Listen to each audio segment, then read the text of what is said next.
Le Gabon, à l'instar des autres pays, vient de célébrer la journée internationale des droits de l'enfant. Après son passage à la paroisse Saint-Michel de Nkembo, le représentant de l'UNICEF au Gabon, M. Bakar Seibou, a eu une séance de travail au ministère de la Justice, compte rendu Cabrel Lemami, Joseph Piogué. Le ministère de la Justice a servi de cadre à la séance de travail entre le représentant de l'UNICEF au Gabon et les responsables du dit ministère. Il était question pour le représentant de l'UNICEF d'échanger avec ses interlocuteurs sur les droits de l'enfant, dont le thème retenu cette année est « S'engager pour la survie de l'enfant, une promesse renouvelée ». Vous venez rencontrer Madame la ministre et discuter avec elle des questions de justice qui concernent les enfants. Et c'est de cela que nous avons parlé cet après-midi. Nous avons revu un certain nombre de questions qui se posent et explorer ensemble des solutions et voir également comment l'UNICEF peut appuyer les efforts que le ministère est en train de faire. Le Gabon a fait énormément de progrès dans le domaine. Je voudrais simplement signaler que le Gabon, par exemple, a pris une loi de lutte contre la traite qui est une loi modèle en Afrique. Parce qu'elle a criminalisé la traite contrairement à ce qui se passe dans d'autres instances, dans d'autres pays où la traite n'est qu'un délit. Donc de ce point de vue, c'est une avancée majeure. Bon, bien entendu, cette loi doit être appliquée. Et pour être appliquée, il y a un ensemble de choses qui doivent être mises en place. Les droits de l'enfant impliquent également le devoir des adultes. Pour sa part, le gouvernement gabonais a pris ses engagements pour accélérer la réduction de la mortalité des enfants. Donc, il faut retenir que l'UNICEF, sous la tutelle du ministère en charge des droits de l'homme, a célébré en différé la journée mondiale des droits de l'enfant à la paroisse Saint-Michel de Nkembo. Le thème retenu cette année est « S'engager pour la survie de l'enfant, une promesse renouvelée ». Prévue pour le 19 novembre dernier, la campagne d'immatriculation des opérateurs économiques de la province de l'Estuaire s'effectuera le lundi 3 décembre prochain. En politique, le siège de Livindo a également sillonné l'ensemble des écoles primaires de cette partie du pays. À chacune des écoles, le député a fait un don en fourniture scolaire, compte rendu Cédric Moulé-Malunga.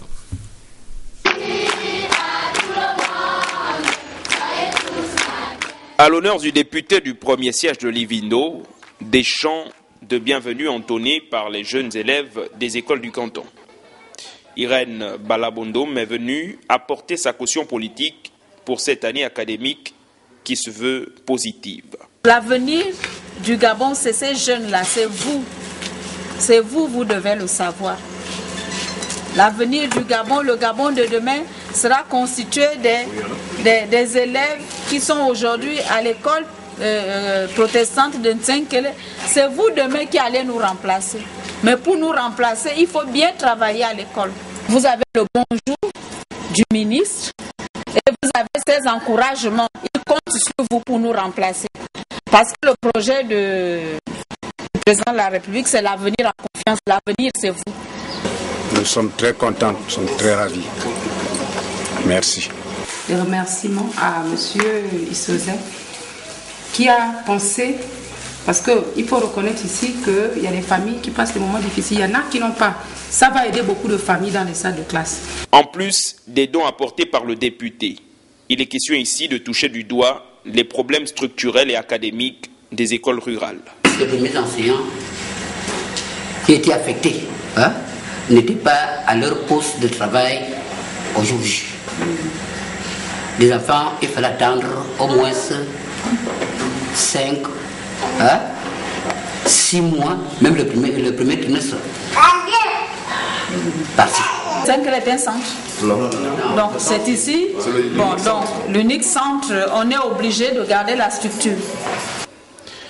À chacune des écoles, d'importants kits scolaires ont été remis.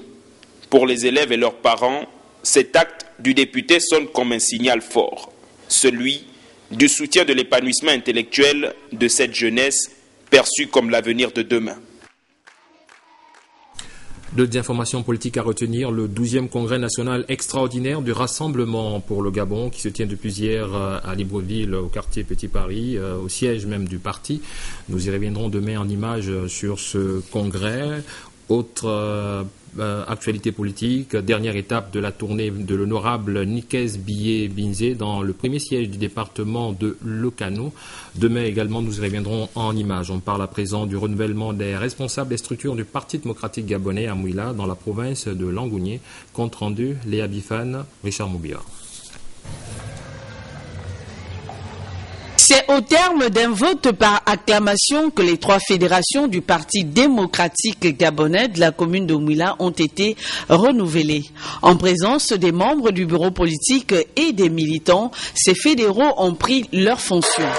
Mais gérer une fédération PDG exige de mettre en pratique les idéaux de cette formation politique. Nous avons l'obligation de continuer dans la foulée ce qui s'est passé aux élections de décembre dernier. Et j'ai souvent dit qu'on n'a pas droit d'erreur à Mouila, car Mouila, c'est la figure de la province de la foulée. L'action devrait ainsi guider ces fédéraux qui entendent prêcher l'évangile du PDG, non seulement dans leur chapelle, mais aussi dans tout Mouila.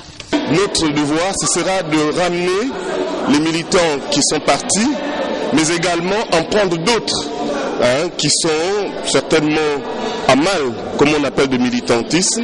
Et donc nous nous attellerons sincèrement de ramener l'unité au sein de notre fédération, mais surtout pour les batailles à venir, donner la victoire au Parti démocratique gabonais. Je pense que tous les camarades qui sont là, qui m'ont fait confiance, nous allons travailler ensemble la main dans la main. Vous avez la fédération, la dernière de fédération née, mais en termes d'apport au parti, que la fédération C soit la meilleure, sinon la première.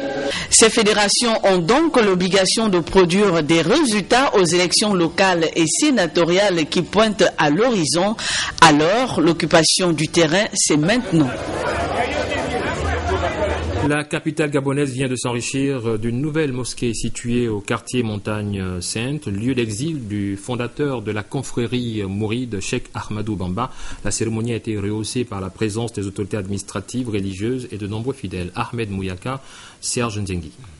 En présence des autorités religieuses et politiques du Gabon et du Sénégal et en présence des nombreux fidèles, au-delà d'une mosquée ordinaire, ce joyau architectural est le symbole même des relations étroites qui lient les deux pays. Le chef de l'État voudrait voir là le signe d'un raffermissement des relations entre deux pays au-delà d'une religion, le signe du rapprochement, du raffermissement des liens entre le Gabon et le Sénégal par l'entremise de ces journées. On fera un retour en arrière pour rendre hommage, un vibrant hommage aux non-musulmans, aux pères fondateurs de ce pays, à ses frères et sœurs gabonais non-musulmans qui ont fait preuve de largesse, de grandeur d'esprit, d'acceptation de l'autre malgré les différences. L'érection de cette mosquée en ces lieux chargés d'histoire revêt à la fois une portée spirituelle et historique pour l'ensemble des musulmans, en particulier ceux de la confrérie mouride fondée par Cheikh Ahmadou Bamba qui y a séjourné en tant qu'exilé à cause de ses positions contre le système colonial de l'époque. Et c'est ici que le fondateur du mouridisme a consacré une partie de sa vie à la méditation spirituelle et à la quête de Dieu. Sur cette terre chargée de mémoire et de dignité, ma présence signifie tout à la fois la force et la profondeur des liens qui unissent nos deux pays, en même temps qu'elle veut traduire les refus des appréhensions et des crispations. Et c'est aussi dire merci à la République gabonaise. L'inauguration de cette mosquée, hormis son caractère historique et religieux, revêt en dimension culturelle et économique sans précédent. La présente cérémonie inaugurale donne lieu aux journées culturelles organisées annuellement pour célébrer le départ marquant la fin de l'exil au Gabon de Cheikh Ahmadou Bamba. Voilà, dernière information à retenir dans cette édition. Escale documentaire de Libreville. Le festival s'achève demain avec la projection d'un film documentaire sur Michael Anissé, film réalisé par Alice Aterianus Owanga. La clôture du festival sera suivie d'un spectacle animé par ce dernier, Michael Anissé. C'est la fin de cette édition d'information. Merci de l'avoir regardé. Je vous retrouve demain à la même heure, toujours avec le même plaisir.